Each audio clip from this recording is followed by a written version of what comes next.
فضائلهم أجمعين من ليلنا هذا إلى قيام يوم الدين.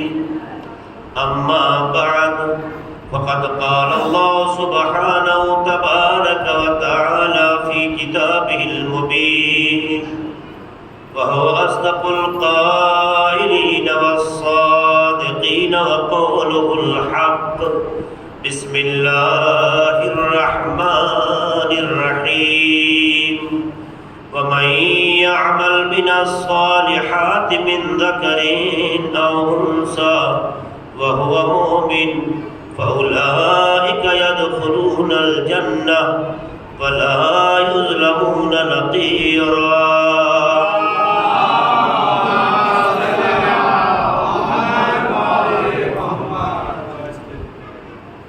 عورت کی عظمت و فضیلت اسلام کی نظر میں اس حوالے سے مسلسل گفتگو آپ کے سامنے کی جا رہی ہے،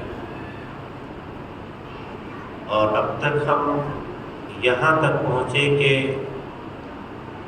پروردگار عالم نے عورت کو ایک مستقل حیثیت کا اہل بنایا ہے، اسے بھی ایک استقلالی حیثیت سے دیکھا ہے. ایسا نہیں ہے کہ وہ ہمیشہ کسی سے وابستہ ہو کے دیکھی جائے. اور اس کے حوالے سے قرآن مجید سے دو نمونے بھی پیش کیے.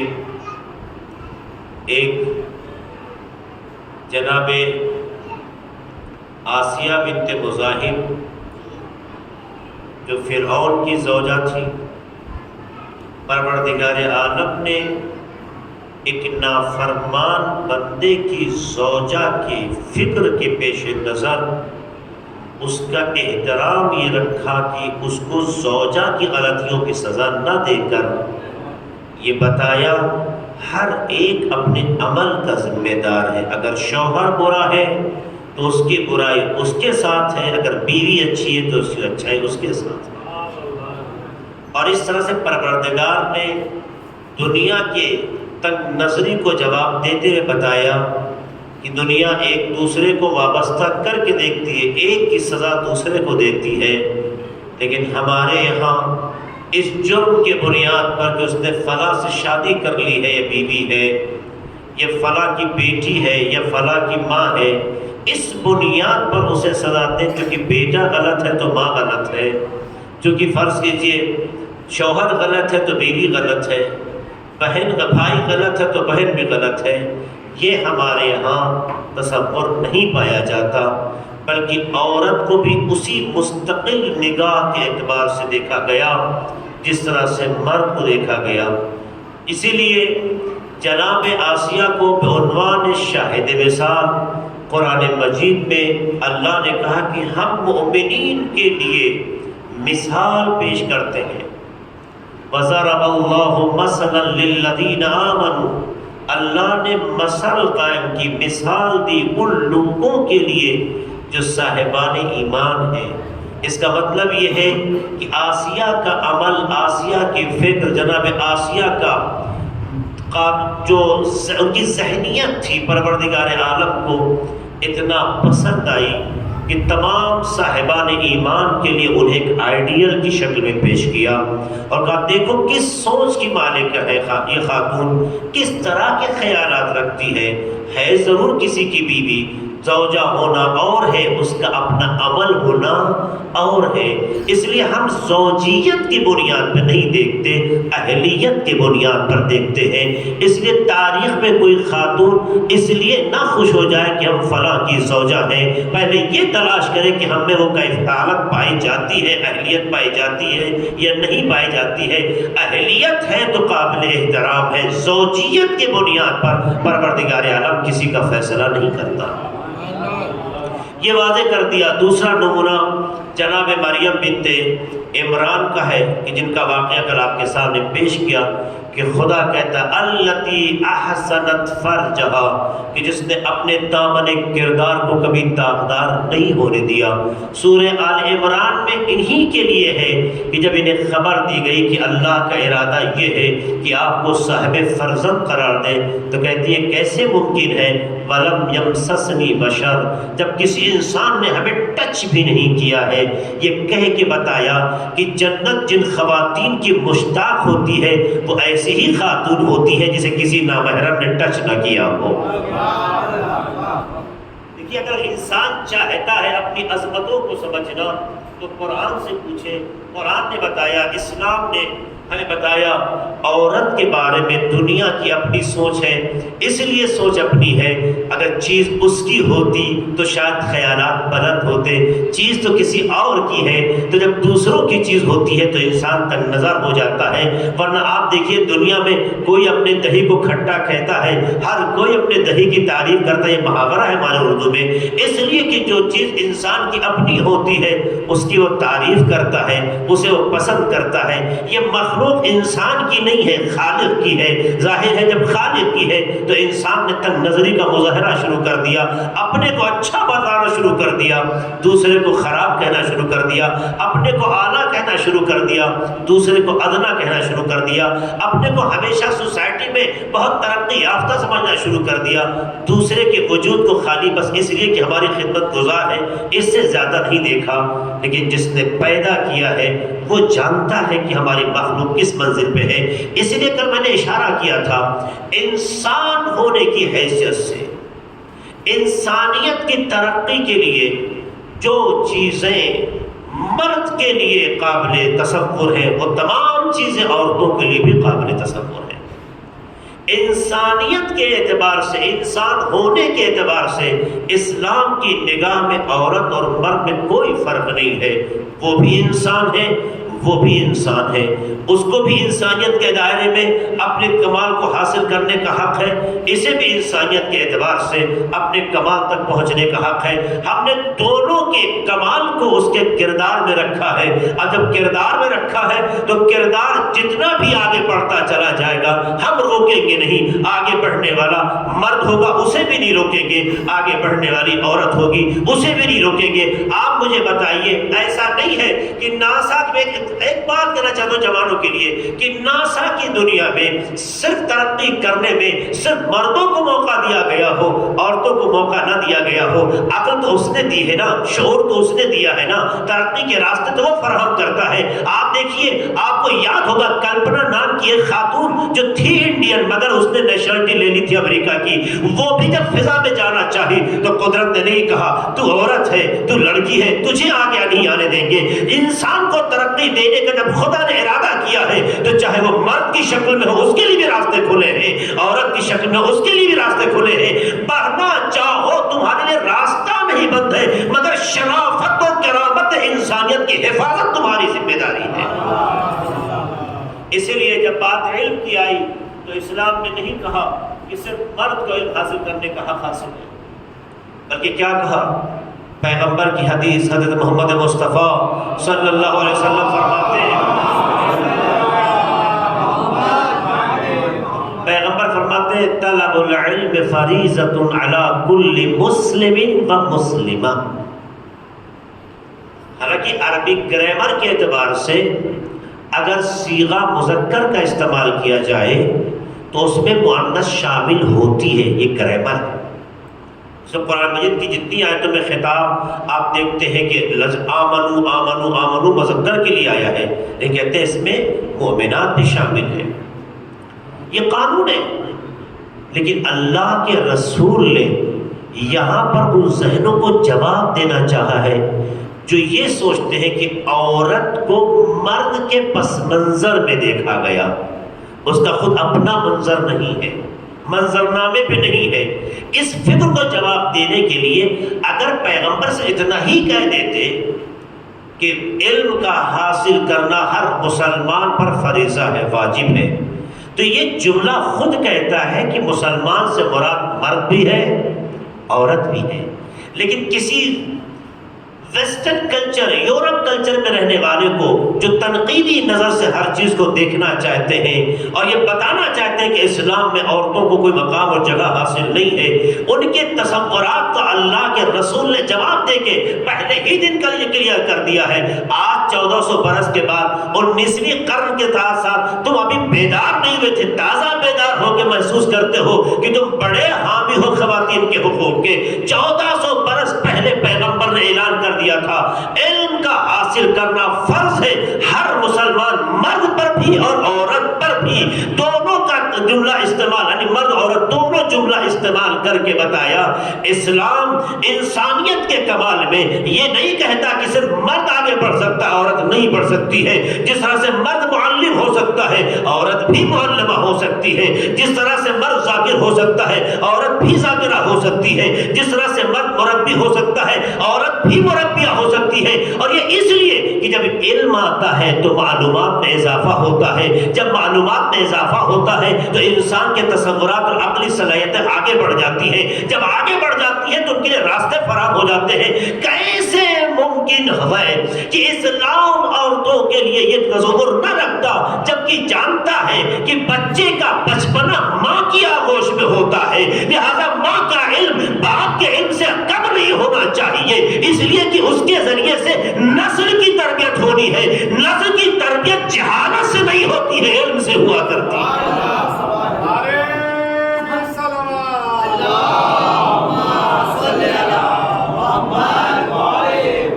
اسے کہیں نہیں روکا۔ اور اللہ نے کمالات یہ کچھ ہم نے نمونے پیش کیے تھے آپ کے سامنے، لیکن ایسا نہیں ہے کہ عورت کو کمالات سے محروم رکھا۔ آپ خود دیکھیں قرآن مجید میں جو اچھی خواتین ان کے نمونے تو ہیں گے، لیکن جناب فاطمہ زہرا علیہ السلام کے لیے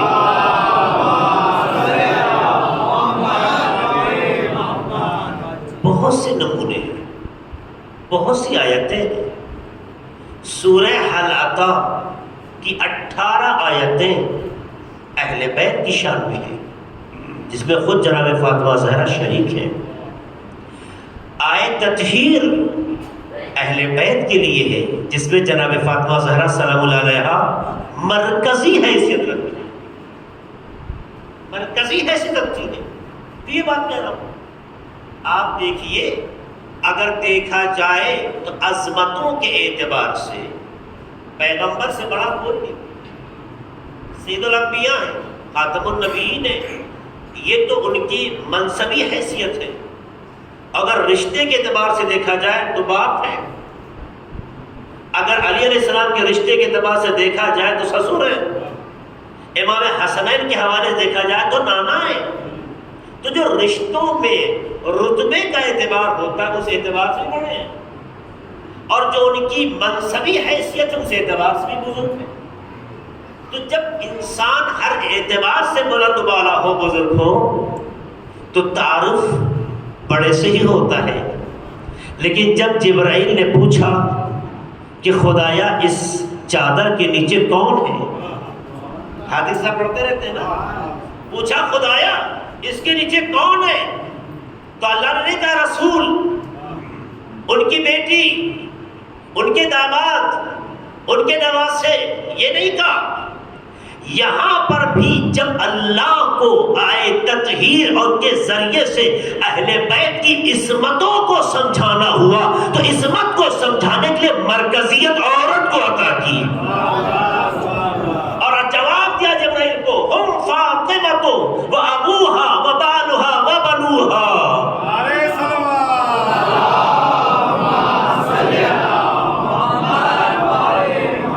آپ محسوس کر سکتے ہیں جو شخصیتیں، جو ہستیاں معمولی نہیں ہیں، جو شخصیتیں اس کے اندر چادر کے نیچے ہر ایک اپنے اعتبار سے کمال کی منزل پہ ہے۔ لیکن جب پروردگار کو انٹروڈکشن کرانا ہوا جبرائیل کو، خود اور جبرائیل کے درمیان کی گفتگو ہے، تو اللہ ہی نہیں کہتا رسول ہے، بلکہ کہتا ہے وہ فاطمہ، ہم فاطمہ، وہ سب کون ہیں؟ فاطمہ، وہ ابوہا اور ان کے والد، وہ بالہا ان کے شوہر، وہ بنوہا ان کے بیٹے۔ آپ آپ دیکھیے فاطمہ کے بعد، لفظ فاطمہ کے بعد اللہ نے عظمتوں کا خیال رکھا ہے. ابوہا کہا باپ، بالوہا شوہر کہا، باپ کے مقابل شوہر درجے میں کم ہوتا ہے. اس نے بنوہا کہا تو وہاں پہ ترتیب کا لحاظ رکھا گیا ہے. لیکن جب عورت کو بشرمایا ہے تو مرکزی حیثیت دے کے بتایا کہ عورت اس کمال کے منارے کا نام ہے کہ اگر عزتوں میں اضافے کا سبب بن جائے تو باپ کے لیے بھی عزت کا ذریعہ ہو جاتی ہے، شوہر کے لیے بھی کمال کا ذریعہ ہوتی ہے، عورت کی بھی پہچان کا وسیلہ بن جاتی ہے. سلام پڑھتے محمد والے محمد پر.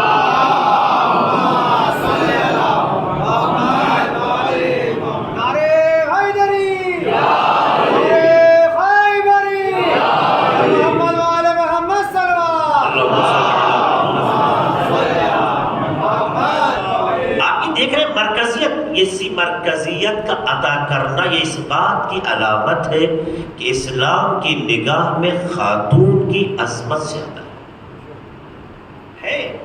اس کے بہت سے مراحل آپ دیکھیں گے. آپ دیکھیے آئے مباہلہ میں کیا ہوا. آئے مباہلہ میں کون تھا نجران کا رہنے والا جس نے رسول کو نہیں دیکھا؟ کون تھا نجران کا رہنے والا جس نے علی کو نہیں دیکھا؟ نصارائے نجران کا نام تو آپ سنتے ہی رہتے ہیں. کون تھا جس نے امام حسنین کو نہیں دیکھا؟ سب کو دیکھا تھا. اور رسول نے کیا کہا تھا؟ ابناءنا و ابناءکم و نساءنا و نساءکم و انفسنا و انفسکم ثم نبتہل فنجعل لعنت اللہ علی الکاذبین. یہ سب واقعہ آپ کا سنا ہوا ہے، صرف شاہد مثال کے طور پر میں سے نقل کر رہا ہوں. تو اپنے بیٹے کو لاؤ، ہم اپنے بیٹے کو لاتے ہیں. تو اپنی عورتوں کو لاؤ، ہم اپنی عورتوں کو لاتے ہیں. تو اپنے نفسوں کو لاؤ، ہم اپنے نفسوں کو لاتے ہیں. آپ مجھے بتائیے پیغمبر نے ایک چیز نہیں کہی تھی، تین چیز کہی تھی. ابن، نساء، نفس. تین چیزیں. نصارہ نجران نے اپنی میٹنگ میں یہ بات کہی کہ یہ کہہ کے تو گئے ہیں محمد ابن عبداللہ، دیکھنا یہ کل ان کی جگہوں پہ لاتے کس کو. یہ بہت اہم ہے. ان کی جگہوں پر لاتے کس کو؟ جن کو لے کے آ رہے ہوں گے ان سے ہم طے کریں گے کہ ان سے آج مباہلہ ہونا چاہیے یا نہیں ہونا چاہیے. یہی بات ہوئی ہے کہ اچھا کا خیال رکھنا کس کو لاتے ہیں، اس پر توجہ رکھنا. ابنانا کی جگہ پہ کس کو لے کے آتے ہیں مدینے سے؟ نسانا کی جگہ کس خاتون کو لے کر آتے ہیں؟ انفسنا کی جگہ، چونکہ یہ صیغہ جمع کا ہے جس میں گنجائش تین اور تین سے زیادہ کی ہے، کم سے کم تین ہے. تو ظاہر کس کو لے کر آتے ہیں؟ نصارہ نجران کی جانب سے بھیڑ آ رہی ہے.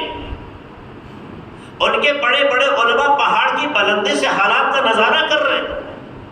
ان کو جب خبر دی گئی کہ پیغمبر محمد ابن عبداللہ، جو کہ ان کے نزدیک پیغمبر کی واضح قبول نہیں تھا انہیں، محمد ابن عبداللہ ابنانا کی جگہ پہ حسن حسین کو لے کے آ رہے ہیں، نسانا کی جگہ پہ صرف بیٹی فاطمہ کو لے کے آ رہے ہیں، انفسنا کی جگہ پہ صرف علی کو لے کر آ رہے ہیں. تو انہوں نے ایک جملہ کہا، اگر یہ انسان اپنے دعوے میں ذرا بھی مشکوک ہوتا تو کوئی انسان اپنی زندگی کے عزیز ترین رشتوں کو قربان نہیں کرتا.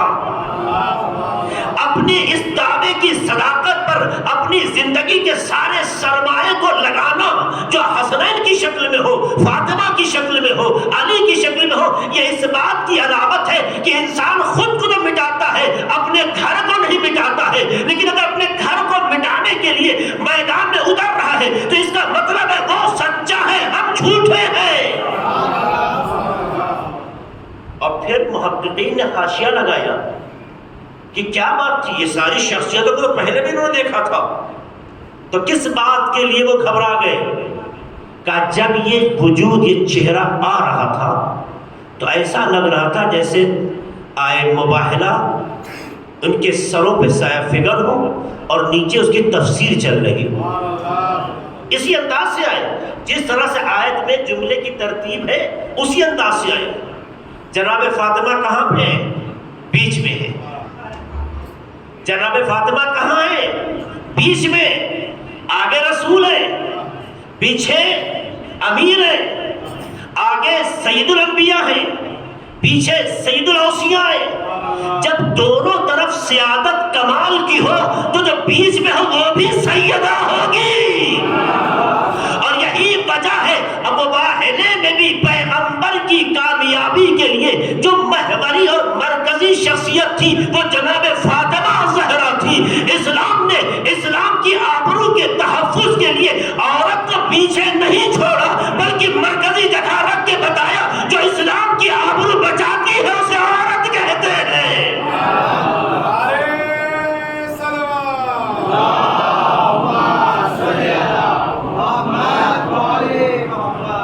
ان تمام چیزوں سے محسوس ہوتا ہے کہ اسلام کے نقطہ نظر خواتین کے لیے کیسا ہے۔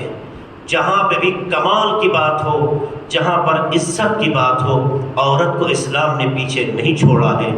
جہاد اس لیے عورت سے ثابت کیا ہے کیونکہ اس کا اسٹرکچر اور باڈی جہاد کے لیے نہیں ہے۔ اس کا جہاد دشمن سے لڑنا نہیں ہے، اس کا جہاد بہترین پرورش کرنا ہے۔ اس لیے کہ دشمن سے لڑ کے میدان جہاد میں انسان کو ختم کیا جاتا ہے۔ تو جہاد جب میدان میں ہوتا ہے تو مقابل کو مٹایا جاتا ہے، لیکن جب عورت کرتی ہے تو انسانیت کی تعمیر ہوتی ہے۔ ایک جہاد میں مٹایا جاتا ہے، ایک جہاد میں تعمیر ہوتی ہے۔ مجھے اتنا بتائیے، اسلام نے عورت کو جہاد کی عظمتوں میں پیچھے رکھا یا آگے بڑھا دیا؟ بہت بڑی بات ہے۔ میں تو ایک روایت سنا دوں تاکہ ہمارے جوانوں کے لیے مفید ہو۔ صلوات پڑھیں محمد آل محمد۔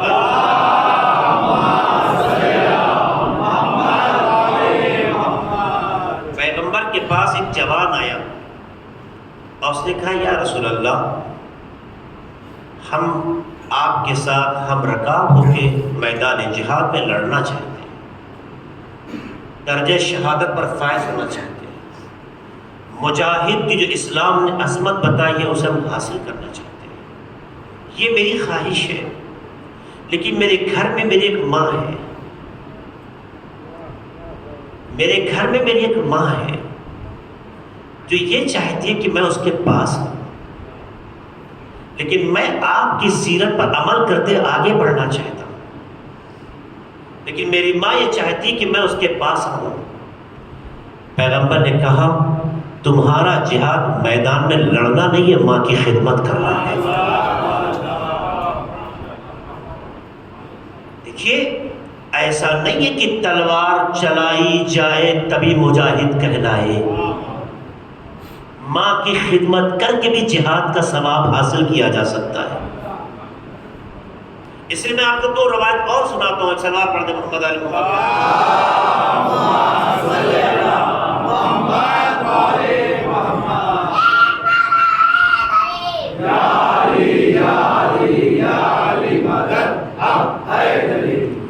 پیغمبر کی حدیث ہے، لیکن اس حدیث سے پہلے ایک جملہ ہے جو اہمیت رکھتا ہے، اس نے کہہ دیا۔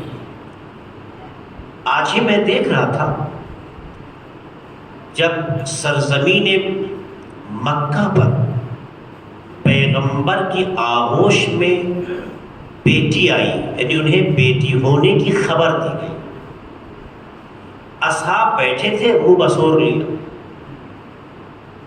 اصحاب بیٹھے تھے منہ بسور لیا۔ اسی سے پتہ چلتا ہے شوق میں پیغمبر کے پاس بیٹھنا اور ہے، پیغمبر کی سیرت پر عمل کرنے کے جذبے سے حاضر ہونا اور ہے۔ پیغمبر کے پاس بیٹھے ہوئے ابھی بھی ان میں وہ اثر نہیں آیا، منہ بسور لیا۔ پیغمبر ناراض ہوئے اور کہا تم بیٹی کی خبر پہ منہ بناتے ہو، کیوں بنا رہے تھے؟ اس لیے تو سماج میں جب بیٹی ہوتی تھی منہ بناتے تھے۔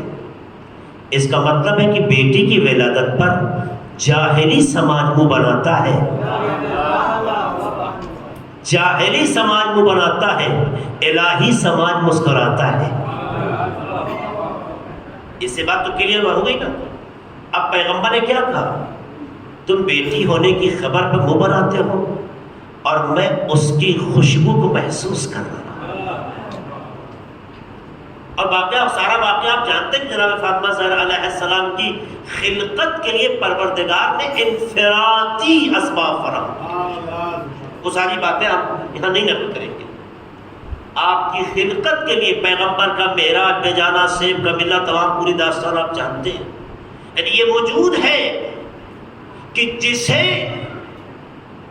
اللہ نے کائنات میں منفرد انداز سے آسمان سے زمین پر منتقل کیا. اور یہی وجہ تھی کہ پیغمبر کہتے تھے کہ جب میں اپنی بیٹی سے ملاقات کرتا ہوں تو جنت کے میوے کی خوشبو محسوس کرتا ہوں. کہتے تھے اور تاکید کرتے تھے ہر باپ کا وظیفہ یہ ہے کہ اپنی بیٹی کو اپنے گلے لگائے. جب بیٹی باپ سے گلے لگتی ہے تو پھر دوسری محبتوں کی تلاش نہیں کرتی. اگر اس کی زندگی میں، اس کے جذبات میں جو محبت کا ایک تصور اسلام نے، انسان اللہ نے رکھا ہے، پروردگار نے رکھا ہے، اگر اسے باپ کی محبتوں سے تسکین مل جائے، بہن مانا کہ گلے لگا لے، سر پہ ہاتھ رکھ لے، بیٹھ کے باتیں کر لے، اگر وہ چیزیں کہ جس کی بنیاد پر ایک جوان دوسری طرف بھاگتا ہے، اگر وہ چیزیں گھر میں مل جائے تو کسی کی بچی گمراہ نہیں ہو سکتی ہے. اے سلام پڑھ دے محمد والے محمد پر.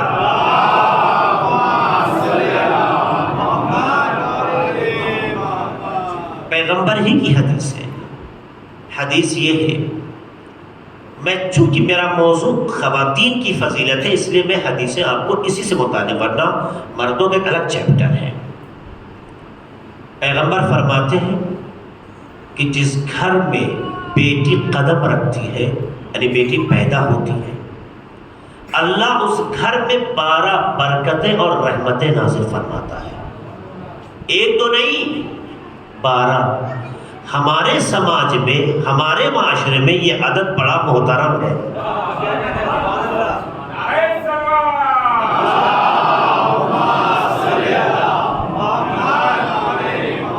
آپ مجھے اتنا بتائیے، جس بچی کے قدم رکھنے کی بنیاد پر 12 رحمتیں آ رہی ہوں، جس کی آمد پر 12 رحمتیں ہوں، جس کی آمد پر 12 برکتیں ہوں، اگر وہ بچی اس رحمت کے محور پر تیار رہی اور بلند ہوئی، بزرگ ہوئی، تو پروردگار کی توجہ اس گھر پہ کیسی ہوگی. روایت مکمل نہیں ہوئی ابھی. 12 رحمتیں، 12 برکتیں، یہ جملہ سنتے رہتے ہیں آپ. اللہ کی تعبیر میں جو پیغمبر نے فرمایا، بیٹی رحمت ہے، بیٹا نعمت ہے. اللہ نعمتوں کا حساب لے گا، رحمت تو خود اس کی ہے، حساب نہیں مانگے گا. اس کا مطلب یہ ہے کہ اگر کسی کے گھر میں بیٹی آتی ہے تو چونکہ رحمت پروردگار کا مظہر بن کے آتی ہے، اس لیے اگر اس کی صحیح تربیت بھی ہوتی چلی جائے تو وہی باپ کے لیے وسیلہ رحمت بن جاتی ہے.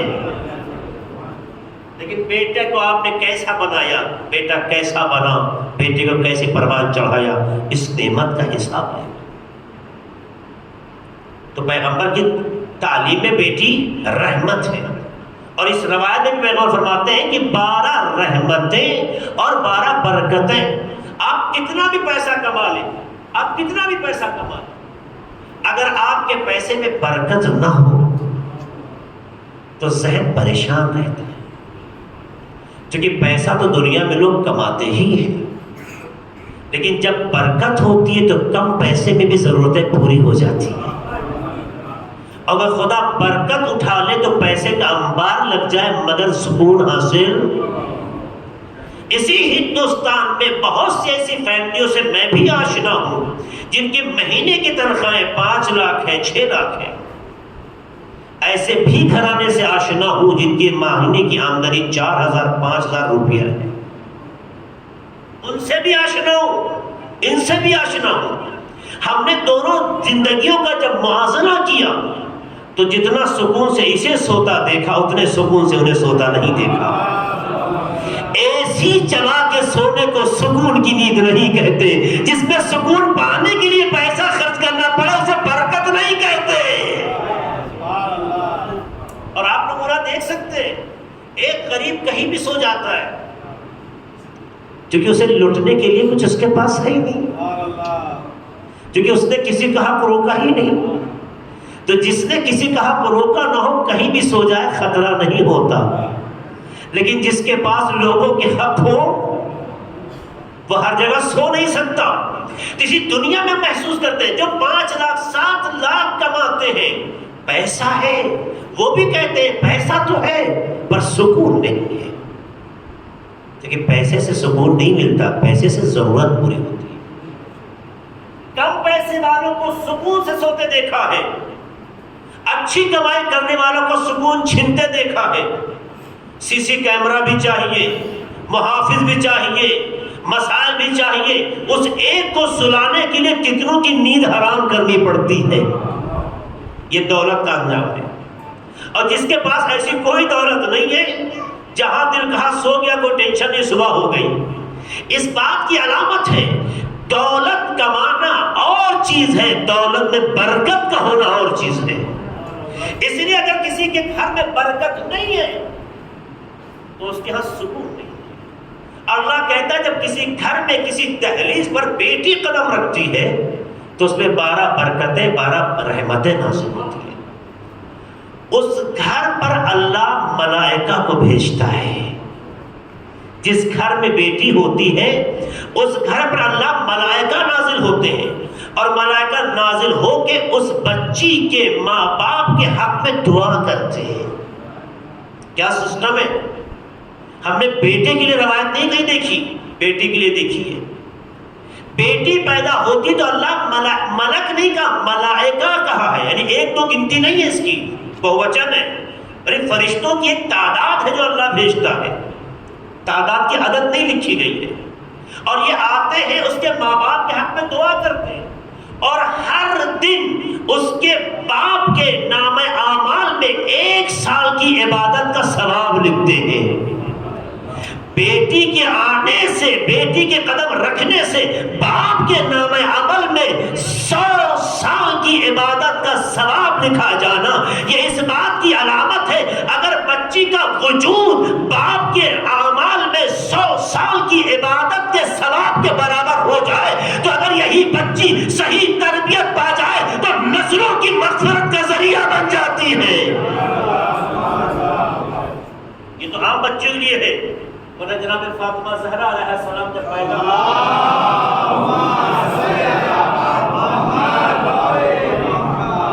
تو پیغمبر کو خصوصی حکم ہوا ہے فصل لربک وانحر.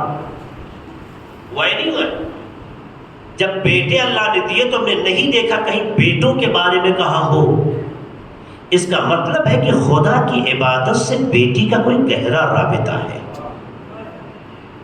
کوئی گہرا رابطہ ہے. وہ ساری چیزیں بھی خلاصہ میں کروں گا ایک لفظ کے اندر. کیا چیز ہے؟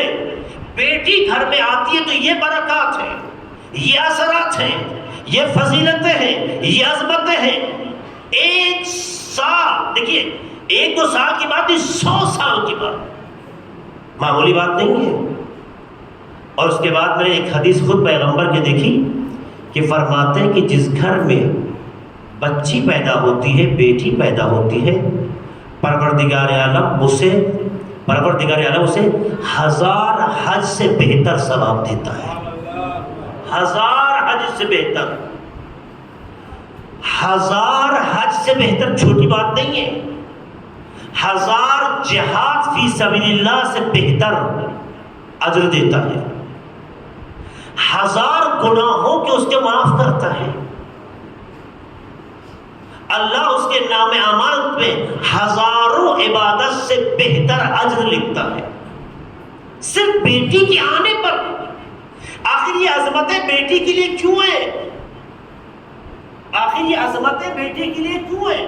کیا وجہ ہے؟ کیا پروردگار بیٹی اور بیٹے کے درمیان میں امتیاز قائم کرنا چاہتا ہے؟ کہ نہیں, بات امتیاز کی نہیں ہے. چونکہ یہ بیٹی ہے, اگر اس میں یہ برکات نہ رکھے گئے, یہ اثرات نہ رکھے گئے تو آنے والی نسل کی جو تربیت میں پہلا کردار ادا کرتی جاتی ہے، یہی بیٹی جب ماں بن جاتی ہے نتیجہ یہ ہوتا ہے اگر اس کا وجود اتنا نیک ہوگا، اتنا باکمال ہوگا، اتنا باشرف ہوگا، تو جو بچہ اس کے دامن میں تربیت پائے گا نسلوں میں پروردگار کی اطاعت کو پیدا کر دے گی، اللہ کی عبادت کو پیدا کر دے گی، اللہ کو اللہ بنا دے گی۔ اسی لیے کہتے ہیں مرد کی ترقی عورت کی آغوش سے ہوتی ہے۔ اگر دامن اچھا ہے تو بیٹا سلمان ہوتا ہے، اگر دامن داغدار ہوتا ہے تو اولاد یزید بن جاتی ہے۔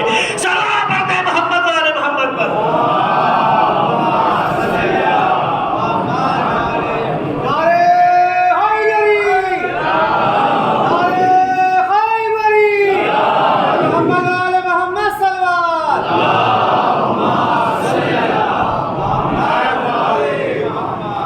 خمینی کا بھی ایک جملہ ہے، از دامن زن مرد به معراج می رود، از دامن زن مرد به معراج می رود، یعنی اگر ایک انسان کو معراج اور ترقی حاصل ہوتی ہے تو ماں کے دامن سے، ماں کی آغوش سے۔ ماں کی آغوش اولاد کی ترقی میں بہت مؤثر ہے، تو ظاہر کہ جب بہت مؤثر ہے تو اسے اس معیار پر اللہ نے رکھا ہے۔ اسی لیے کہتے ہیں کہ بیٹی ہو یا بیٹا پروردگار نے جب دیا تھا تو کمال کے ساتھ دیا تھا، معصوم بنا کے دیا تھا، اپنی قدرت کا مظاہرہ کرتے ہوئے دیا تھا، با کمال دیا تھا۔ اسے ہم اپنے گھر کی تربیت سے خراب کرتے ہیں یا بناتے ہیں؟ اپنے گھر کی تربیت سے۔ کسی کے گھر میں بیٹی یا بیٹا جب آتا ہے تو بے گناہ ہوتا ہے۔ اسی لیے اسلام کے نقطۂ نظر سے آپ دیکھیں تو اسلام نے عورت کو کہیں بھی پیچھے نہیں رکھا، اس کی عظمتوں کو اتنا آگے بڑھا دیا کہ فاطمہ ایک ایسا وجود ہے کہ رسول کہتے ہیں فاطمہ تو بضعۃ منی، فاطمہ میرا ٹکڑا ہے، جزء رسالت ہے، جزء رسالت، مکمل رسالت، متمم رسالت۔ یعنی اگر رسالت کو پہچاننا ہے تو فاطمہ کو پہچانو، یعنی فاطمہ پہچان بن گئی رسالت کی۔ جب قدرت کے نزدیک رسول کی پہچان فاطمہ بن جائے، آئے تطہیر، جب فاطمہ بن جائیں تو یہی سے میسج ملتا ہے کہ اللہ نے عورت کو کسی بھی عظمت اور کمال میں پیچھے نہیں رکھا بلکہ اس کی عظمتوں کو بہت آگے بڑھایا۔ اس لیے ہماری ذمہ داری بنتی ہے کہ ہم بیٹیوں پر توجہ دیں۔ ہماری بیٹیاں کیسی ہیں، ہماری بیٹیاں کیسی رہیں گی۔ ایک جملہ ہے جو اس موقع میں کہنا چاہوں گا، ہماری یہاں ماں بہنیں بھی بیٹھی ہیں۔ دیکھیے اسلام میں محرم کے درمیان حجاب نہیں ہے۔ اسلام میں محرم کے درمیان حجاب نہیں ہے۔ محرم سے مراد کون ہے؟ بھائی، بہن، چچا، بھتیجی، ماموں، بھانجی، ہے نا، یہ محرم ہے۔ خالہ، یہ محرم ہے۔ پھوپھی، محرم میں اسلام میں حجاب نہیں ہے۔ شوہر اور بیوی، سالی نہیں، غلط فہمی نہ ہو، سالی نہیں، خلیہ صاحب بھی نہ محرم ہے، بڑی ماں بھی نہ محرم ہے، چچی بھی نہ محرم ہے، اور کیا آپ نے خالو بھی نہ محرم ہے، پھوپھا بھی نہ محرم ہے۔ نہ محرموں کے معیار کو سمجھیے، شریعت میں محرم کے درمیان پردہ نہیں ہے۔ محرم سے مراد کون؟ پھر میں دہراتا ہوں تاکہ یہ بات آپ کے لیے کلیئر ہو جائے۔ سگا بھائی محرم ہوتا ہے، سگا بھائی محرم ہوتا ہے، سگا چچا محرم ہوتا ہے، سگا ماموں محرم ہوتا ہے۔ مرد میں یہ تین رشتے محرمیت کے جو نسبی کہلاتے ہیں، جو خون کے رشتے سے محرم کہلاتے ہیں۔ سگا بھائی، سگا چچا، سگا ماموں، یہ مردوں کے اعتبار سے۔ عورتوں کے لیے جو شادی کے اعتبار سے محرم ہوتا ہے وہ سسر، بہو کے لیے ساس، داماد کے لیے، اور کوئی محرم نہیں ہوتا۔ سب نامحرم ہوتے ہیں. جو دودھ پلانے کے رشتے سے محرم ہوتے ہیں اس کا قانون وہی ہے جو نسب کا ہے. تو مرد جو محرم ہوئے سگا بھائی، سگا چچا، سگا ماموں، بس. سگے خالو نہ محرم ہے، سگے پھوپھا نہ محرم ہے. بیوی کی جو بھتیجی ہے اس کے لیے نہ محرم ہے، بیوی کی جو بھانجی ہے اس کے لیے نہ محرم. بہنوئی تو ٹوٹل نہ محرم ہے. ہمارے یہاں سالی اور بہنوئی کا رشتہ جو مذاق بنا کے رکھ دیا گیا ہے، اور بعض کو غلط فہمی ہو گئی ہے کہ جب تک بہن زندہ ہے وہ نامحرم نہیں ہے. یہ غلط فہمی ہے. ہمارے یہاں محرم اور نامحرم کسی کے زندہ ہونے اور مرنے سے نہیں ہوتا. بہت سے گھروں میں کہتے ہیں کہ نہیں جب تک بہن اس کی بیوی ہے تو ظاہر ہے کہ یہ نامحرم نہیں ہے. کیوں؟ اس لیے کہ دو بہنیں ایک ساتھ اکٹھا نہیں ہو سکتی ہیں. قانون آپ نہیں خدا بناتا ہے. الہی قانون میں وہ نامحرم ہے. جب نامحرم ہے تو اس سے حجاب واجب ہے. کتنا حجاب کریں؟ کہا جتنا مصلی پہ آپ کھڑی ہوتی ہیں. حجاب کا قانون وہی ہے جو مصلی پہ عورت کھڑی ہوتی ہے، اتنا واجب ہے. تو اگر گھر میں صرف داماد ہے، گھر میں صرف بیٹا ہے، گھر میں صرف بیٹی ہے، تو کہتے کیا عورت آزاد رہ سکتی ہے؟ سنیے گا، بہت اہم بات کہنا چاہتا ہوں. کیا گھر میں عورت اما کون دوپٹہ اوڑھے؟ ٹینشن ہے، گرمی ہوتی ہے. کون چادر اوڑھے؟ ارے سر کے بال ہمارے تکلیف پہنچانے لگتے ہیں. الجھن ہوتی ہے. محرم ہے، محرم سے حجاب واجب نہیں ہے. اگر سر کھلا ہے کوئی قباحت شرعی نہیں ہے. لیکن کیا شریعت واجب و حرام کا مجموعہ ہے؟ کیا شریعت میں تہذیب نہیں ہے؟ شریعت میں ادب نہیں ہے یا نہیں ہے؟ بحث تہذیب کی ہے. ہم نے شریعت کو پہچانا ہے، تہذیب چھوڑ دی ہے. لہذا جو مائیں کہتے ہیں میرا بیٹا ہی تو ہے، میری بیٹی ہی تو ہے، تو آپ کو اور چادر اوڑھنی چاہیے. کیوں؟ اس لیے کہ جب آپ چادر اوڑھنے کی عادی ہوں گی تو آپ کی بیٹی کو تربیت ملے گی. جن گھروں کی بچیاں باہر بغیر چادر کے ہوتی ہے وہ اس بات کا مظہر ہوتی ہے کہ گھر میں ماں نے تہذیب کا خیال نہیں رکھا ہے. ورنہ جو بچی بچپن سے ماں کا سر کھلا نہیں دیکھتی ہے وہ کبھی بازار میں سر کھول کے نہیں گھومتی.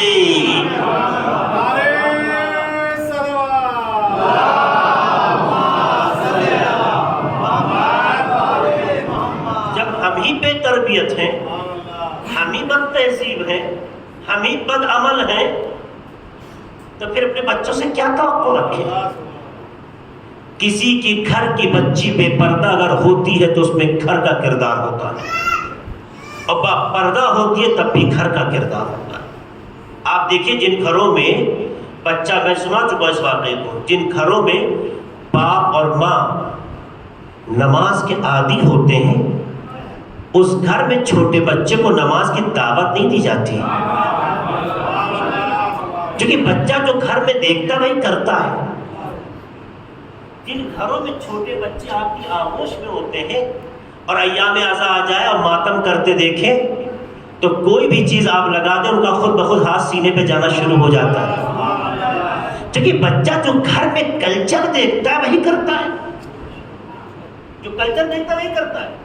جس گھر میں ماں تہذیب کا خیال، تہذیب کر رہا ہوں، تہذیب کا خیال رکھتے ہوئے سر ڈھکتی ہے، اس گھر میں بچیاں بچپن میں خود بخود سر ڈھکنے کا شوق پیدا کر لیتی ہیں. ہمارے سماج میں، ہمارے معاشرے میں یہ مائیں کہتی ہیں کہ بھئی بڑی گرمی ہو رہی ہے اس لیے بچے کو ہاف شرٹ پہنائیں گے، فلا فلا کپڑا شارٹ پہنائیں گے. ظاہر ہے کہ بھی بچہ ہے، حرام و حلال کا قانون اس پہ نہیں ہے، کیونکہ بالغ و عاقل کی منزل میں آئے گا تو بحث ہوگی.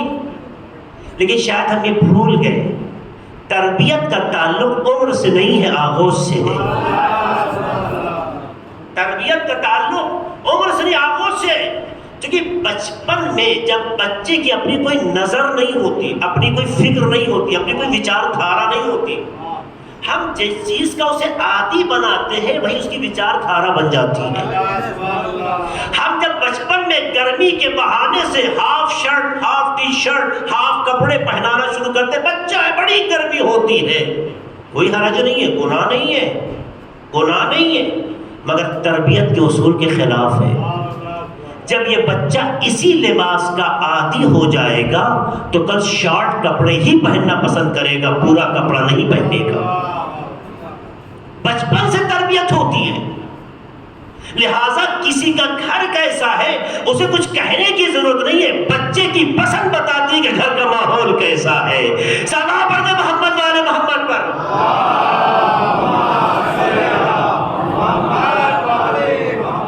یہ بڑی اہم چیزیں ہیں۔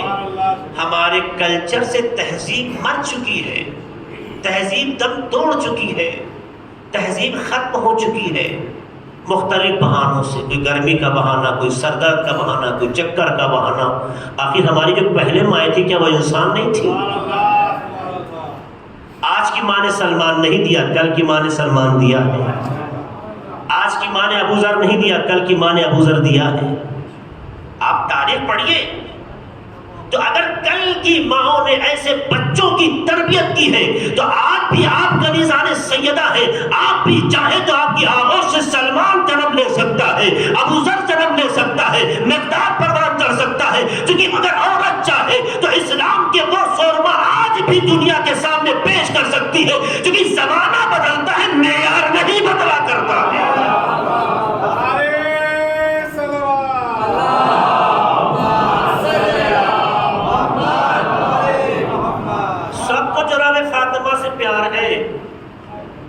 مگر سیرت سے بحث نہیں ہے۔ سب کو جناب زینب سے عقیدت ہے مگر ان کی سیرت سے کوئی ہمارا تعلق نہیں ہے۔ اس کا مطلب یہ ہے کہ ابھی ہم نے جناب زینب ہی نہیں پہچانی، اصل جناب فاطمہ ہی کو نہیں پہچانا۔ آپ کے اندر وہ سیرت نہ آئے تو کس پہ آنا چاہیے؟ کنیزان سیدہ آپ ہے اور حسن نہیں۔ آپ کنیزان سیدہ ہے۔ کنیز کا مطلب یہ ہوتا ہے کہ ملکہ کی جو پسند ہو وہ ہماری پسند ہو۔ ہم تو نہیں جانتے۔ کنیز کا مطلب یہ ہے کہ ہماری ملکہ کو جو پسند ہو وہ ہمیں پسند ہو۔ اب آپ جا کے ریڈ کریے، سرچ کیجئے، پڑھیے، مطالعہ کیجئے، اسٹڈی کیجئے، آپ کی ملکہ کو کیا پسند ہے۔ آپ کی ملکہ کی اگر نماز شب قضا نہیں ہوئی تو آپ سے توقع نماز شب کی ہے۔ اگر آپ کی ملکہ کی کبھی واجب نماز ترک نہیں ہوئی تو آپ سے امید ہے کہ آپ کی نماز ترک نہ ہو۔ اگر آپ کی ملکہ اللہ کی اطاعت میں کبھی پیچھے نہیں رہی ہے تو آپ سے امید ہے کہ آپ بھی اللہ کی اطاعت کریں۔ اگر آپ کی ملکہ کائنات کے لیے آئیڈیل بن گئی ہے تو آپ سے امید یہ ہے کہ تم میری کنیز رہو، لیکن کنیز بن کے نہ رہو بلکہ ایسی کنیز بنو کہ خود ملکہ نظر آنے لگو۔ سلام پڑھیں محمد وآل محمد پر۔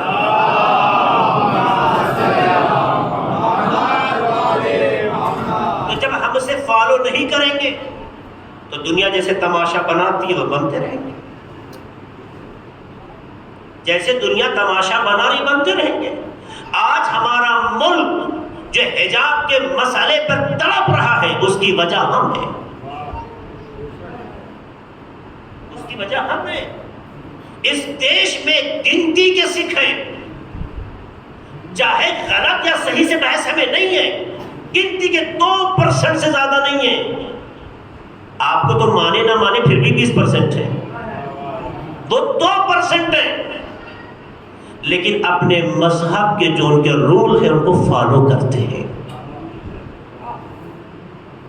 کتنا بھی ہمارے دیش کے پارلیمنٹ میں نظام اتھل پتھل ہو ان کے مذہب کو ٹچ نہیں کرتا، کیونکہ ان میں اکثریت پابند ہے، اقلیت جو ہے اس کی پابند نہیں ہے۔ ہمارے مذہب میں اکثریت بدعمل ہے، اقلیت بعمل ہے۔ یہی وجہ ہے کہ پھر وہ کہتے ہیں اگر آپ مسلمان ہیں تو وہ بھی تو مسلمان ہیں، تو وہ ایسے کیوں اور آپ ایسے کیوں؟ اس کا مطلب یہ ہے کہ وہ اعتدال پسند مسلمان ہے، آپ شدت پسند مسلمان ہیں۔ یہ ساری بد نصیبی نہیں، اور جب بدنصیبیاں آگے بڑھتی ہیں تو نام محمد ہوتا ہے مگر کردار یزیدی بن جاتا ہے. اے سنا پڑھ دے محمد والے محمد پر.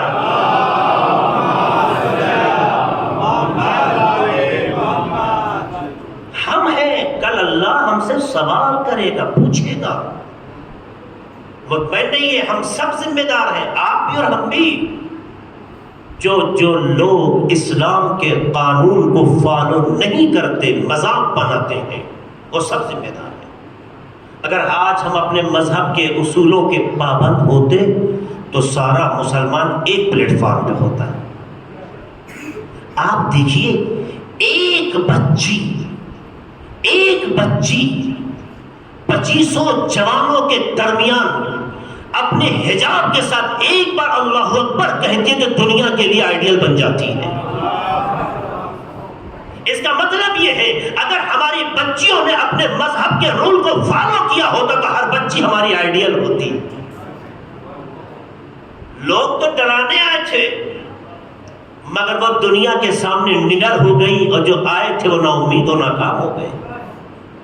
بحث یہ ہے کہ ہم کہاں ہیں اور اسلام کہاں ہے. اور سب کی آستینیں چڑھ جاتی، سب ہم کو کیسے کہہ دیا. ہماری آپ کی اوقات کیا ہے؟ ہم آپ کو کیا کہیں؟ ہم تو جو بندے خدا ہیں ان کے بارے میں قانون خدا کی بات کرتے ہیں. عمل کریں تو آپ واقعی مطیع کہلائیں گے، عمل نہیں کریں گے تو جو اپنا نام رکھ لیں آپ کی خوشی ہے، مطیع نہیں کہلائیں گے. ہماری ذمہ داریاں زیادہ ہیں. ہر قدم پہ میری ماں بہنیں اپنی ذمہ داریوں کو سمجھیں، کیونکہ آپ ہیں جو دین کو طاقت دیتی ہیں، آپ ہیں جو شریعت کو کمال عطا کرتی ہیں، آپ ہیں جو دین کو مجاہد دیتی ہیں، آپ ہیں جو شریعت کو سورما دیتی ہیں. آپ ہی کی آغوش میں پالے ہوئے بچے وقت کی تقدیر بدلتے ہیں. تو اگر آپ کے بچے اس طرح تقدیر بدلتے ہیں تو وہی بچے تقدیر بدلتے ہیں جن کی ماں کا مقدر سنورا ہوا ہو. جن کا خود مقدر سنورا نہ ہو ان کے بچے تقدیر نہیں لکھا کرتے ہیں. سلام علیہ محمد والے محمد پر.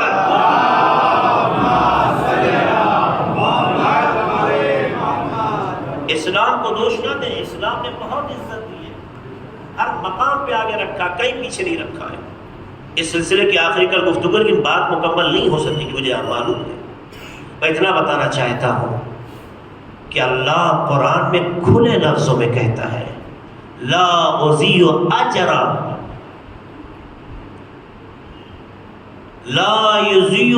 عامل منکم من ذکر او انثی. تمہارے درمیان چاہے مرد ہو یا عورت، جو بھی جیسا عمل کرے گا ویسا اجر پائے گا. میں کسی کا عمل اجر ضائع نہیں کروں گا. اللہ اعلان کرتا ہے قرآن میں سورہ آل عمران میں کسی کے عمل کا اجر ضائع نہیں کروں گا.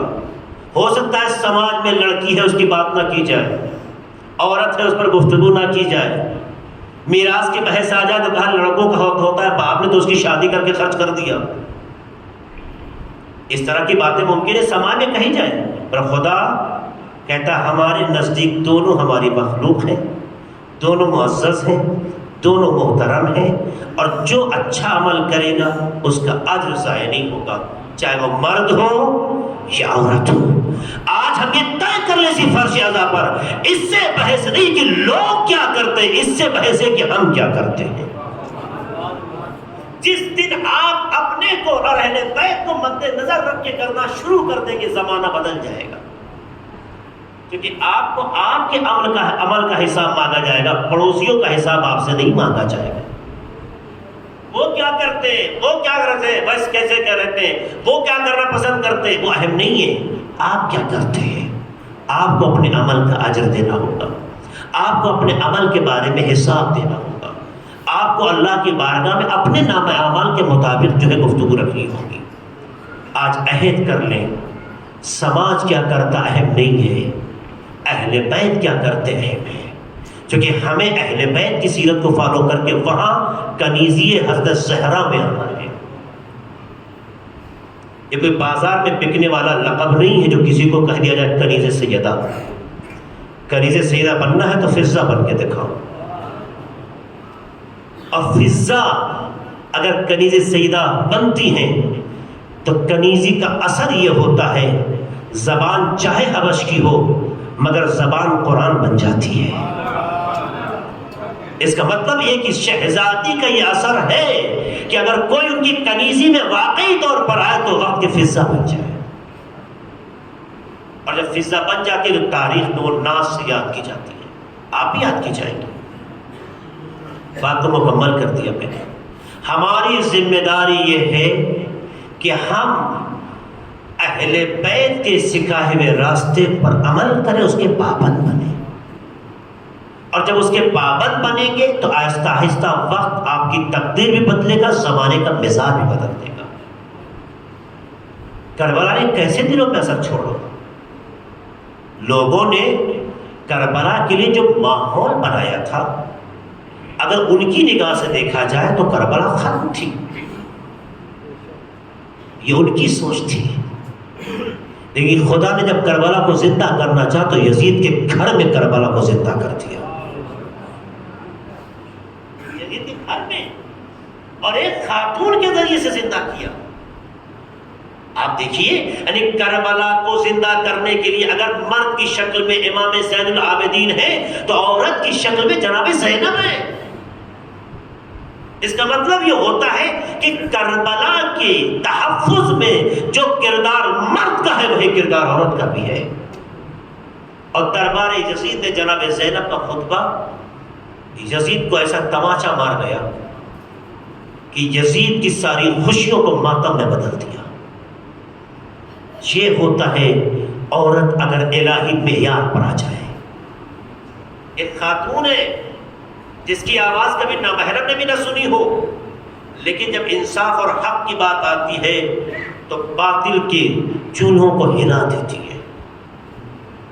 اور اس طرح سے گفتگو کیا کہ دربار شام ہے، وہ دربار جس میں جناب زینب جب پہنچتی ہے تو کتنی سختیوں کے ساتھ پہنچتی ہے، اس کا احساس آپ کو ہوگا۔ آپ کو پتا ہے جب یہ قافلہ کوفے سے شام تک پہنچا تو اس قافلے کو شام میں استقبال نہیں کیا گیا، اس قافلے کو کوفے کے دروازے پہ، شام کے دروازے پہ روکا گیا۔ روکنے کے بعد شہر میں منادی نے ندا دی، باغیوں کا قافلہ آ رہا ہے، باغیوں کا قافلہ آ رہا ہے۔ اور ادھر اہل حرم کو شام کے دروازے پہ روکا گیا۔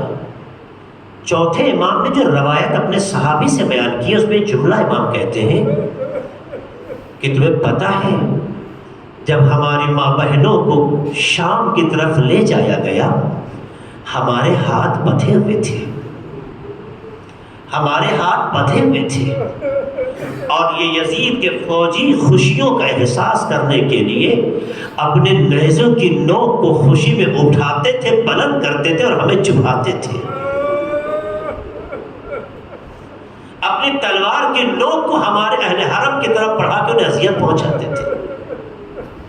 اور غضب یہ ہو گیا کہ صرف اتنے ہی پہ اکتفا نہیں کی، ایک تو آپ خوشی منائیں، دوسرے جس کے ہاتھ بدے ہیں اسے ٹارچر کر رہے ہو۔ ارے خوشی میں جو آپ اپنے نیزے کو، تلوار کو اٹھا رہے ہیں، اٹھا نہیں رہے بلکہ چبھا رہے ہیں قیدیوں کو۔ امام کہتے ہیں میں نگاہیں جھکا کے دیکھ رہا تھا، اور اس کے بعد تھوڑی دیر میں کیا دیکھا، میرے بابا کا سر میری پھوپھی اماں کے سامنے لا کے رکھ دیا گیا، اور میرے بھیا علی اکبر کا سر جناب سکینہ کے سامنے رکھا گیا۔ آخر بھائیوں کا سر بہنوں کے سامنے کیوں رکھا گیا؟ صرف تڑپانے کے لیے، چونکہ سکینہ بھی بہت جڑی ہوئی تھی علی اکبر سے بھی، اور جناب زینب اپنے بھیا حسین کے لیے خاص جذبہ رکھتی تھی۔ یہ تڑپایا جا رہا ہے، اور بقیہ سروں کو تو حوض کی طرف لڑکا دیا گیا۔ بتائیے اپنے بچوں کے، اپنے عزیزوں کے سر اگر لڑکائے جا رہے ہو تو کیا منظر رہا ہوگا؟ اس کے بعد جب شام میں لایا جاتا ہے تو خاموشی سے نہیں، لوگ انہیں دیکھ کر ان کی طرف پتھر پھینکتے ہیں۔ امام کا جملہ ہے کہ پھر ہمیں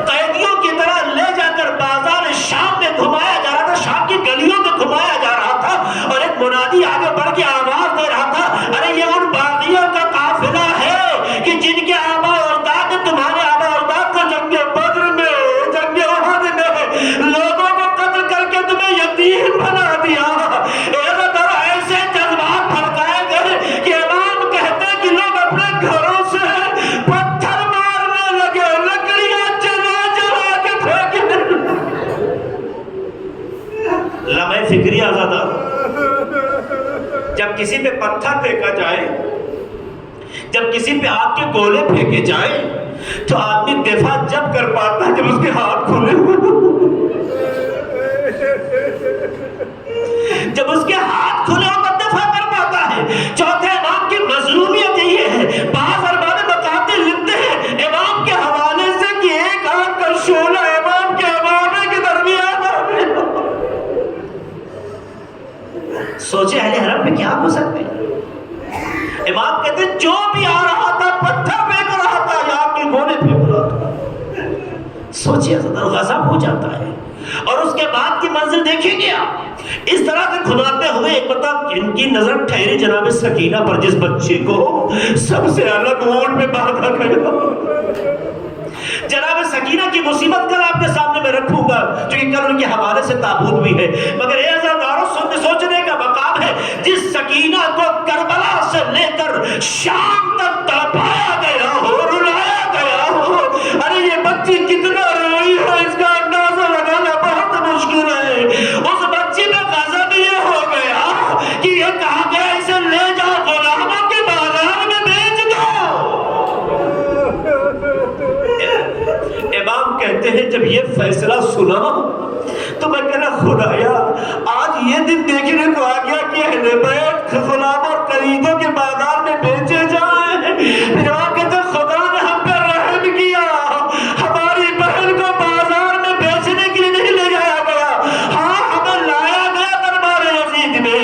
ایسا دارو جسے اتنا ٹارچر کر کے لایا گیا ہو، وہاں جناب زینب کا عزم دیکھیے، یزید کے دربار میں جناب زینب کے خطبے نے یزید کو اتنا رسوا کر دیا کہ جو خوشحالی کے لیے ماحول بنائے ہوئے تھا ماتم کدا بن کے کہتا لعن اللہ ابن مرجان، اللہ ابن زیاد پہ لعنت کرے، میں نے حسین کو قتل نہیں کرنے کے لیے کہا۔ یہ جناب زینب کا اثر ہے۔ مگر ہاں آزادارو اہل حرم آ تو گئے، مگر اس زندان میں اہل حرم کو ایسی جگہ رکھا گیا کہ جہاں کوئی سر پہ سایہ نہیں تھا، رات کی اوس دن کی دھوپ، ارے جنہیں ملائکہ سلام کرتے رہو، جن کے دروازے پہ پیغمبر نے آ کے سلام کہا ہو، جنہیں عزت کے ساتھ پالا گیا ہو، آج اس طریقے سے لائے گئے ہیں کہ وہاں پہ محسوس ہوتا ہے کہ نہ راحت کو سکون ہے نہ دل کو سکون ہے۔ مگر یہی تو وجہ تھی، ایک بچی بار بار شام ہوتے ہوتے کہتی تھی اے پھوپھی اماں اتنا بتائیے یہ روزانہ پرندے کہاں جاتے ہیں؟ جناب زینب نے دل کہا اے میری لاڈلی، ارے یہ روز شام میں اپنے گھر کو واپس جاتے ہیں۔ تو بچی اپنے انداز سے کہتی تھی پھوپھی اماں کیا ہم بھی اپنے گھر واپس جائیں گے؟ جناب زینب بچی کو کیا جواب دے، مگر خاموشی زینب سکینہ کو جواب دے گیا۔ اِنَّا لِلَّهِ وَإِنَّا إِلَيْهِ سَيَعْلَمُ الَّذِينَ ظَلَمُوا أَيَّ مُنقَلِبٍ يَنقَلِبُونَ۔ خدایا ہمارے اس مختصر عمل قبول فرما، خدایا ہمارے گناہوں کو بخش دے، خدا جو بیمار ہو جن بیمار دو چاروں نے شفاء کامل عاجل عطا فرما۔ خدایا تجھے واسطہ مدر امت جو مومنین مومنات حاجتیں لے کر آئے ہیں، خدا تو ہم سے بہتر ان کے بارے میں جانتا ہے۔ بہت سے لوگ اپنی حاجتیں رکھتے ہیں مگر یہاں تک لا نہیں سکے ہیں، خدایا تو اس سے بے خبر نہیں ہے۔ تیری عزت و جلالت ان آسموں اس فرش کا واسطہ ان کی حاجتوں کو شرف قبولیت عطا فرما۔ خدایا ہمارے بزرگوں کا سایہ ہمارے سروں پہ